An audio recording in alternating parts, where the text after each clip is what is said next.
Hey guys, I hope you're all good. I hope you're all well.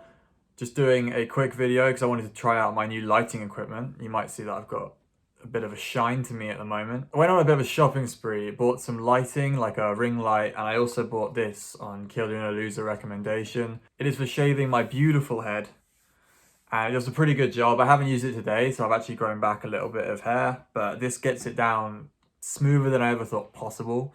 It's wonderful. Buy one. It's called an RX. It's RX Remington RX5, I think. Oh, go on to Bold Man Dating, and Killian Loser has a review of it, and you can see it's really good. It seems to be easy to wash. It does a really good job. Can't recommend it enough.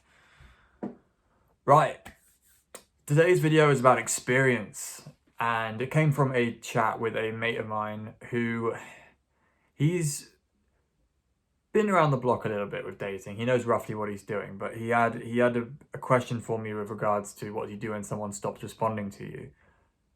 And yeah, this can be one of those bits where it's like, if you don't have much experience, then you don't really know how to deal with it. You don't know how to deal without going a little bit crazy. Because I understand if you've been seeing someone, you've gone on a few dates, and suddenly they ghost you and stop responding, you might send them like a train of messages. Like I've done that before myself. I've tried to do everything possible to make them respond when they're not going to.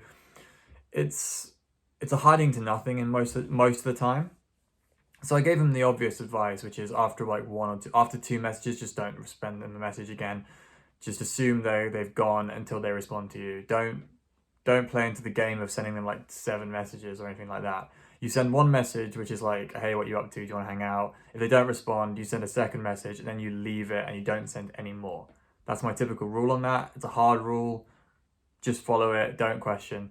But the reason I know that's the thing to do is just from experience. It's just from having dated a lot of girls, and also having been around the community and seen a lot of guys post their stories, and everyone has the same experience in this case, which is if you're getting ghosted, the only thing you can do is just stop messaging. And often if girls come back to you, it's because you like stop, it just didn't chase them up, and then eventually they'll just come back.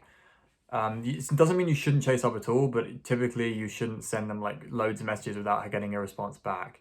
And yeah, it's just a case of this is something that you only really, you can be told not like this is the rule, don't do it.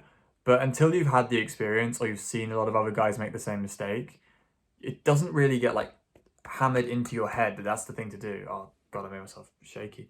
It doesn't hammer it into your head that that is the right play until you've kind of had the experience. So just because you have the knowledge, you might not even believe it or think, or you might question it, but once you've had enough experience, you'll realize why. And this goes into absolutely everything, I think, where experience will always trump knowledge from external sources.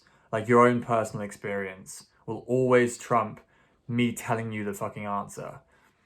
And to some extent, I think guys should just kind of run in there and make the mistakes, to be honest. Like, you see guys show up and you can give them as much information, but sometimes I'll hold back a little bit, or I won't do like a full like 4 paragraph answer to someone's question. I'll just be like, yo, get in there and see what happens.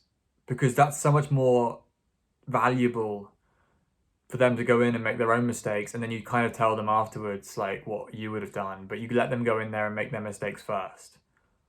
Maybe that's kind of a mean thing to do, but I think overall it helps people more. And it's how I go about new things now. Like I just want to run in there and make all my mistakes and be shit.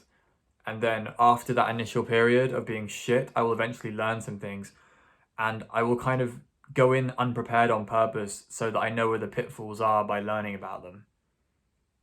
Does that sound super reckless? Because to me, that sounds like the best way of starting anything. And it also ensures that I start. Like, I don't fuck around preparing for like weeks and weeks on end. I actually just I get stuck in straight away and learn as I go.